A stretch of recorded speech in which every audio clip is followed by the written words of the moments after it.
The cemetery. The cemetery is an excellent primary source for historical studies, especially if you have a local pioneer cemetery in your area. It's a very good way to learn when and how the area was developed. I give students a worksheet when we visit the cemetery and give them specific directions on which tombstones to examine, and then ask them questions that relate to the following kinds of things: looking for lifespan, causes of death, diseases and epidemics, family size, infant mortality, names, national origins, surnames, first names, family links, genealogy, dates, epitaphs, tombstone design and decoration, religious affiliation, occupation, social class, status, stone material, and part of the settlement of the area, if they can find that kind of information. So I also specifically would, when we came back to the class, deal with all this information and try and make some kind of a conclusion about that particular cemetery and the area in which it's located.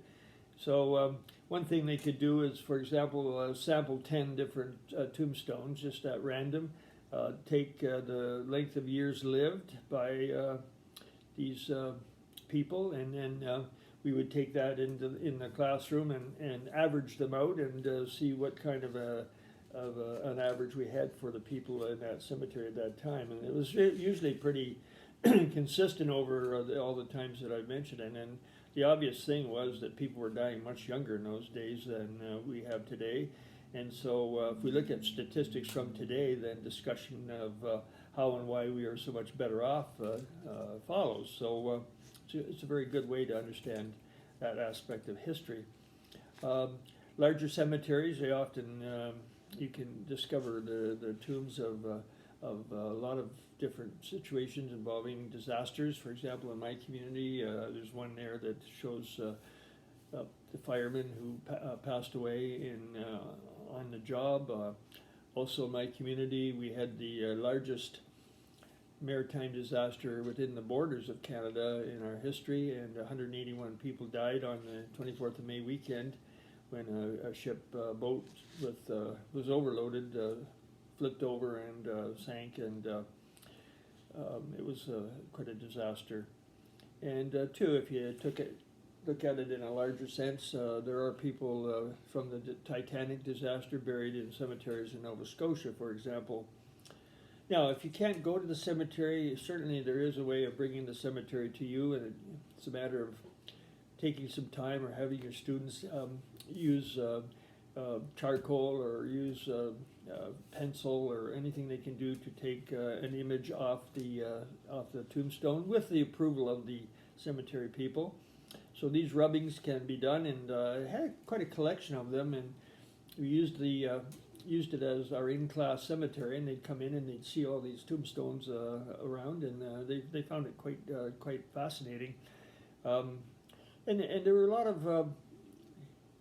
of different challenges for them to look at. In one set of tombstones, I have a man who was married to one lady, and this lady passed away, and her tombstone information is there. And then the individual is related to having a death of a second wife. And so we would try and understand who this person might be, and they would guess. I knew the answer because I had looked it up, and very few of them came up with the real answer, which was he married the sister of his deceased wife because she was familiar with the kids. It was a large family, and that was not an uncommon thing to happen in those days. So this hands-on kind of thing, students getting out of their seats and walking around and thinking together and vocalizing their findings, all resulted in positive results. Students could also be made aware of local attempts to preserve the cemetery. There's records available there for them to look at, and so if there are students who are a little hesitant to go to the cemetery, you can certainly respect their feelings, but never found that a problem in my case. So it is a worthwhile thing to do. Again, you might have to bring the cemetery to your classroom. Sometimes these field trips, you could be going out every week, and so that is a way of doing it, and it does work well. Next time, the next video will be related to citizenship skills, life skills, and personal values. So we're leaving the primary sources and getting into our last topic of the in the classroom area.